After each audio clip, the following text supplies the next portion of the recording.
Bonsoir, bienvenue sur le plateau de Maritima TV, bienvenue dans la revue, très heureux de vous y retrouver. Les débuts d'année, vous le savez, sont souvent propices aux vœux à la population, moins souvent à une cérémonie d'adieu. C'est pourtant ce qui s'est passé il y a quelques jours de cela à la section communiste du pays de Martigues où Gérard Frot, le secrétaire, s'apprête à passer la main. C'était une déclaration de vœux en forme d'au revoir pour lui. Il est notre invité ce soir pour s'exprimer sur ces 4 années et demie passées à la tête du PCF dans le secteur. Bonsoir Gérard Frot. Bonsoir Guillaume Lordon. Bienvenue sur ce plateau. Merci. Qu'est-ce qui vous a poussé, qu'est-ce qui vous pousse à passer la main, à tourner la page, comme on dit, en 2013, début 2013 Personne ne me pousse, déjà. Je crois que dans une organisation, il y a des étapes, des moments clés qui sont les congrès. Moi-même, en 2008, j'ai été élu secrétaire de cette section. Et je crois qu'on doit avoir toujours à cœur de préparer l'avenir. Le Parti communiste à Martigues est dans une situation, on va dire, sous des vents favorables, puisqu'on est dans la période du Vendée Globe. Il y a beaucoup de jeunes qui prennent part à l'organisation, qui sont présents, qui prennent des responsabilités. Je crois que le moment était venu de passer la main et de permettre à un jeune de s'affirmer dans la première des responsabilités, qui est celle de responsable du premier parti politique de la ville. On va s'intéresser à la succession qui aura lieu véritablement ce samedi à Martigues. Retour tout de même sur ces 4 années et demie. Pour vous, ce furent des années d'engagement pur, des années de combat, des années de lutte?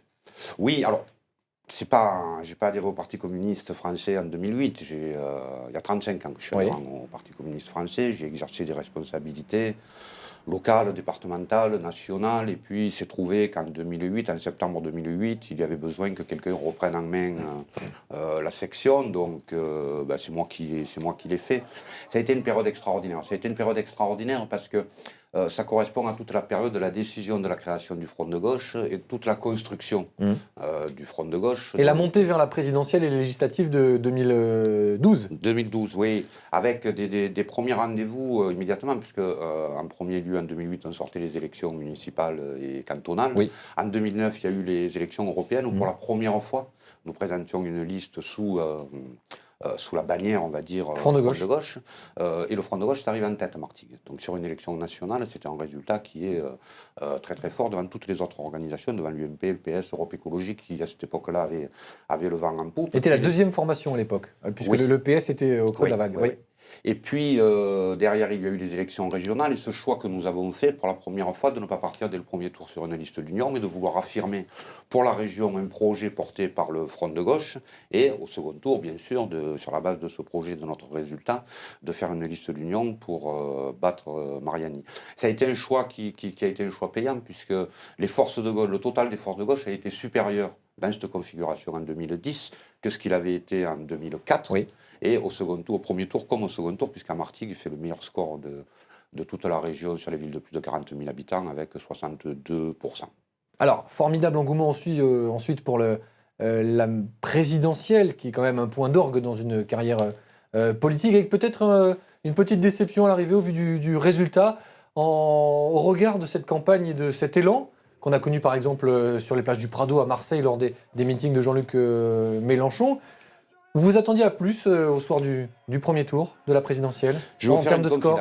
Je vais vous faire une confidence. On peut maintenant qu'il y a quelques mois que les choses se sont passées. Le mercredi qui a précédé le premier tour, nous étions en réunion de bureau de section et je disais aux camarades dimanche, ne soyez pas déçus. Si notre score est à 11, 10, ne soyez pas déçus parce que ce que nous avons fait, c'est extraordinaire. Sauf que dans la dernière semaine, on sentait bien dans les 15 derniers jours un essoufflement qu'avec ce mode d'organisation du vote utile, forcément, il y a des voix qui partiraient sur le candidat le mieux placé. Avec cette crainte-là, on nous a fait le coup, comme à chaque fois, de dire mais il faut impérativement que François Hollande soit devant Nicolas Sarkozy au premier tour pour créer une dynamique. Oui. Donc, on s'y attendait un peu. Mais là n'est pas le plus important. Ce qu'il faut analyser, c'est que pour la première fois, un candidat à la gauche du PS a fait plus de 10%. Depuis 1981, c'était Georges jamais arrivé. Et Georges Marchais avec 86%, si je me rappelle bien. La seconde chose, c'est que ça s'inscrit dans un mouvement. Replaçons-nous en 2007. En 2007, Nicolas Sarkozy est élu. En 2008, il déclare « Ah bon, il y a eu une grève, quand il y a une grève en France, on ne s'en aperçoit plus. » Etc., etc. Et je pense que le mouvement ouvrier, les salariés, les syndicats ne pensaient plus être capables de créer des mouvements de l'ampleur qu'ils ont créés pour les retraites. le moment des retraites a été déterminant parce qu'il a posé une nouvelle question dans la société, celle du partage des richesses. Et puis sont arrivées les élections présidentielles. Je vais essayer de le faire court, mais au mois de septembre, Jean-Luc Mélenchon est candidat, il est crédité de 2% ou 3% dans les sondages, je crois 2,5%. On ne pèse pas. On ne pèse pas dans le débat politique. Et puis tout d'un coup, toutes les questions que nous portons avec force au niveau du front de gauche, que ce soit la transition écologique, que ce soit la révolution citoyenne, que ce soit le pouvoir d'achat, rappelez-vous, le SMIC à 1700 €, Sixième République. le partage des richesses, la 6e République, ont fait irruption dans le débat jusqu'à la fin, d'ailleurs, que certaines propositions que nous faisons soient reprises par d'autres candidats, notamment sur la taxation du capital, etc., etc. Donc je crois que c'est ça qu'il faut prendre en compte. C'est qu'au-delà... Il y a un élan qui est lancé. Au-delà d'un programme, il y a un élan qui s'est fait. 4 millions de personnes. Depuis, François Hollande a été élu, puis les législatives sont passées par là avec l'arrivée au Palais Bourbon du maire de Martigues, que vous connaissez bien, Gaby Charroux, qui prend cette circonscription. Et puis, juste à côté, dans la 12e, une victoire de la gauche également. Il y a eu un élan de gauche tout de même dans cette partie du département, comme partout en France.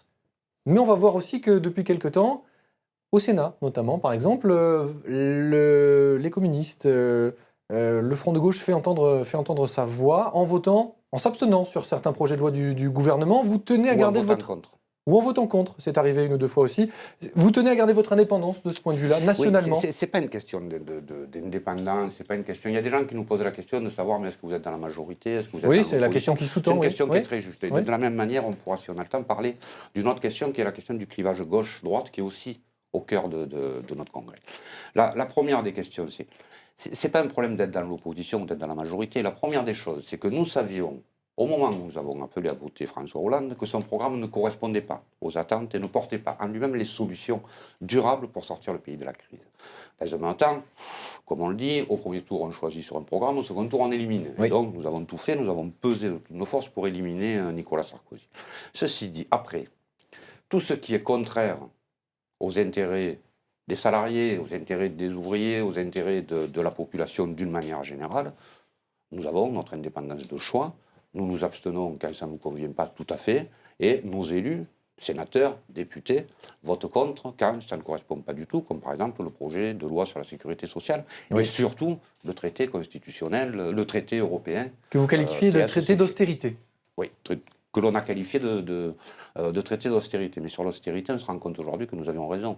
Et que tout le monde est en train de dire, en fait, que nous avions raison. Même l'anglais, qui toute David la campagne, Cameron, l'économiste, oui. Toute la campagne disait à Mélenchon que l'austérité était inévitable. Aujourd'hui, il est en train de revoir sa copie. Que l'austérité entraîne l'austérité. Alors, parlons justement d'un point de vue politique pur, cette fois-ci, plutôt que d'un niveau national. Est-ce que vous sentez, je rebondis sur l'élan que vous soulignez tout à l'heure, dans les jeunes générations notamment, une volonté, alors c'était une expression de votre programme, d'humain d'abord, d'égalité, de partage des richesses, notamment un renouveau, en gros, de votre électorat. Par exemple, pour certains, on était resté au Parti communiste de l'ancienne école, des années 60, 70, très militants. Est-ce qu'il y a une forme un peu plus jeune de communisme qui est en train d'émerger, selon vous? Oui, il y a toujours eu beaucoup de jeunes au Parti communiste. Ce que je crois, c'est que nous avons vécu des années difficiles.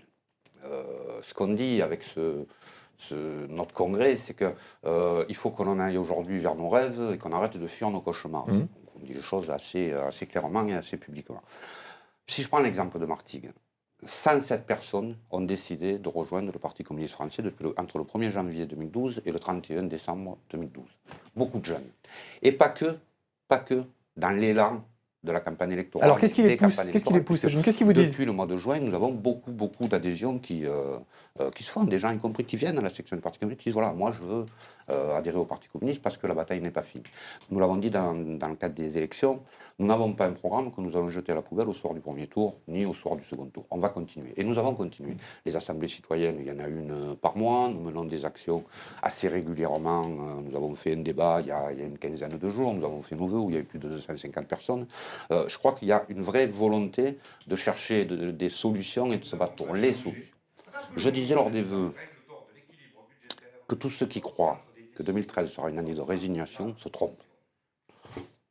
Une hirondelle ne fait pas le printemps, mais le mouvement d'hier à Paris, des enseignants quelque peu secoué Sur le la classe projet du changement des politique rythmes scolaires, oui. dans son ensemble. Alors, pas en soi sur le projet que je veux discuter, mais je pense qu'il va y avoir un fort mouvement qui va se développer dans cette année 2013. Dans l'actualité également pour vous, en cette année 2013, pas mal d'échéances, j'allais dire, d'application du programme de François Hollande, le mariage pour tous, par exemple, le cumul des mandats. Est-ce que vous serez vigilant à la politique menée par François Hollande ? Pour résumer cette question, l'adversaire, c'est François Hollande, l'UMP, le Front National. Où est politiquement votre adversaire ? L'adversaire, c'est les banques et la finance. D'accord. Ce sont eux qui dirigent toujours le pays. C'est ça qui est compliqué. Mais c'est pas moi qui le dis. C'est le discours du Bourget de François Hollande, où il dit « Mon plus grand adversaire n'a pas de nom, il n'est pas candidat, ce sont les banques et ce sont la finance. Oui. » Je n'ai pas le sentiment, aujourd'hui, que François Hollande, et je ne suis pas le seul, se soit attaqué réellement. C'était une technique pour draguer les électeurs de la gauche ? Non, c'est parce que peut-être il y a eu la volonté, puis peut-être il y a ce fatalisme, la réalisme libéral qui fait qu'aujourd'hui, le Parti socialiste, en tout cas le gouvernement, n'est pas en capacité de faire les choix qu'il doit faire, mais qui vont être imposés, qui vont être obligatoires. On ne peut pas continuer à avancer dans la société et dans l'Europe de cette... Donc vous serez vigilant de ce point de vue-là, avec le Parti communiste. Un dernier mot, on arrive au terme de cette émission, Gérard Frot. Déjà. Ça passe très vite, mais c'est vrai que lorsqu'on juste un petit mot. On égrène les souvenirs. La question que nous posons sur la question sur le mariage pour tous, puisque vous en avez parlé, sur le cumul des mariages, c'est la question de l'égalité. Sur le mariage pour tous, ce qui nous oppose à la droite, c'est ça.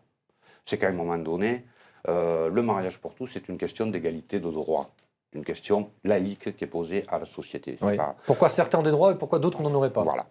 Bon, d'accord. Je voulais porter cette précision parce qu'elle est importante. Pour terminer, quel est le processus de succession pour la section du Pays de Martigues, du Parti communiste ? Est-ce que vous avez déjà peut-être une idée de votre successeur ? Alors, nous y avons travaillé, oui, moi je le sais, mais on va laisser les communistes décider. Le critère, c'est que j'ai 52 ans, donc on dit qu'il va falloir que ça soit un jeune, donc ce sera un jeune, il a une trentaine d'années, donc déjà à peu près tout le monde sait qui c'est quand je dis ça. Il y a une commission des candidatures qui se réunit, qui fait des propositions, parce qu'il n'y a pas que le secrétaire de section, il y a la direction de la section à élire, le secrétariat, un bureau de section, un trésorier, etc., ou une trésorière, ou une secrétaire de section.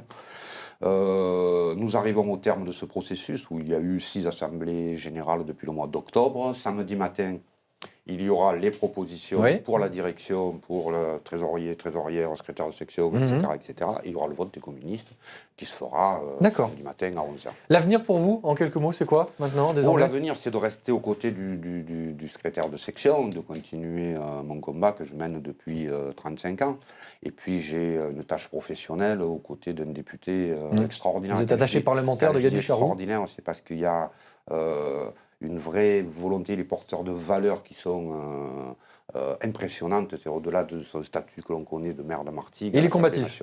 Oui, Gaby-Charroux est quelqu'un de combatif, de passionné, et puis c'est un homme de dialogue, donc c'est un avenir qui est, en tout cas à court terme pour moi, dans les 3-4 années à venir, qui est bien rempli. Bonne année à vous, Gérard Frot, et puis...